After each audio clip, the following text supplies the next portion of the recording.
Tere tulemast Tiiskre külasse, nii-öelda Möldre piirkonda. Piirkond on välja arendatud viimase 10 aasta jooksul. Siin on põhimõtteliselt kõik on uued majad, uued teed, tänavad. Siin ligiduses veel üks maja on natukene pooleli. Ta asub Tallinnale väga lähedal, teisel pool Harku järve põhimõtteliselt. Piirkonnas on lasteaed, algkool ja nüüd on valmimas ka ehitatakse uut koolimaja.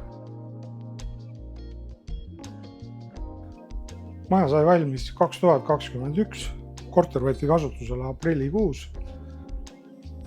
Korteris on tamme laudparkett, lisaks WC vannituba on olemas külaliste WC, sauna valmidus, kus on praegust duširuum, 2 magamistuba, ühes magamistoas on garderoob.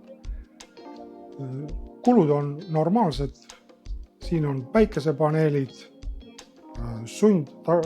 sundventilatsioon soojustagastusega. Palun, tulge vaatama seda 70 ruudust 3-toalist korterit.